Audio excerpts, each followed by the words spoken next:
கட்டட வசதிகள் அதுகள் எல்லாம் செய்த போது பழைய மாணவர்களுக்கும் பழைய மாணவர்கள் ஒரு தரப்பினர் அந்த கட்டட வசதிகளை செய்து கொடுப்பவர்களாக இருக்கிறார்கள். இன்னொரு பகுதியினர் அவ்வாறு அனுப்பப்படுகிற பணம் மோசடி செய்யப்படுகிறது என்ற ஒரு குற்றச்சாட்டை வைத்து ஆகவே அதிபர் மாற்றப்பட வேண்டும் என்றதுக்காக செயற்படுகிற ஒரு நிலை வந்தது. அதுல எது சரிப்பில்லை என்றதுக்குள்ள நான் போயில்லை. ஏனென்றால் ரெண்டு தரப்பினரோடும் ஓரளவுக்கு உரையாடக்கூடிய இதுகள் இருந்தது.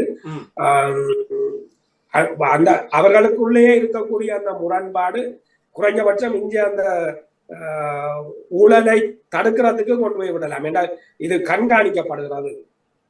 நாங்கள் கையாடல் செய்தால் கண்டிப்பாக வெளியில இருப்பவர்கள் வெறுமன பணத்தை அனுப்பி போட்டு இருக்கிற நிலை இல்லை, அவர்கள் இதை கண்காணிக்கிறார்கள் என்ற ஒரு நிலை இருக்கும். அப்ப அந்த மோசடி சார்ந்த விஷயம், ஊழல் சார்ந்த விஷயத்துக்கு எதிராக செயற்படுகிற ஒரு மனப்பாங்கும் வெளியில இருக்கிறவர்களிடம் இருக்குது. இல்ல நாங்கள் சொல்றதான் நீங்க செய்யணும் என்ற நிலை ஏதாவது சில பாடசாலைகள் இருக்கலாம்.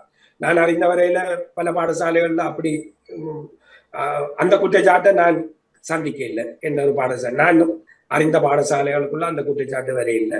ஏன்னா கூடுமான வரைக்கும் இப்ப எனக்கு தெரிந்த பாடசாலைகள் ஓரளவுக்கு ஆளுமையோடு இயங்க முயற்சிக்கிறாங்க. அவ்வாறு ஆளுமையோட இயங்க முயற்சிக்கிற அது அதிபர்கள்ல தாங்கி இருக்கு. மிக நல்ல ஆற்றல் உள்ள ஒரு அதிபர் வருகிற போது இந்த வள வாய்ப்பு ஒன்று இருக்கிறத எப்படி தான் செயற்படுற அந்த பாடசாலைக்கு உரியதாக கொண்டு வர முடியும் என்றதுக்கு செயற்படுற போது அவர் சமூகத்தோடையும் ஊடாட்டத்தை வச்சுக்கொள்றார், சமூகத்தை உள்ளு இருக்கிறார். அப்ப இப்ப நான் சொன்ன என்னுடைய கிராமத்து பாடசாலைக்கு அதிபர் வேற கிராமத்தை சேர்ந்தவர்.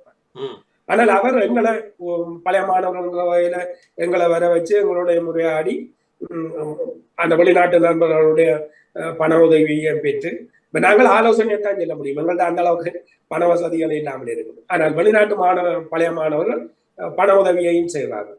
அப்ப இந்த கூட்டு உறவு என்றது மிக அவசியம். பாடசாலை சமூகம் என்றது இங்கு இருக்கிறவர்கள் பாடசாலையின் மீது அக்கறை கொண்டவர்களாகவும் அவர்களை அதிபர் அந்த பாடசாலை சமூகம் உள்ளிருப்பதாகவும் இந்த வெளிநாட்டு உதவி என்பதை வளத்தை பெருக்குவதற்கு வசதியை அதிகரிப்பதற்கானதாக இருக்கணுமே தவிர தவறுகளை நோக்கி கொண்டு போகாத வகையில கையாள முடியும்.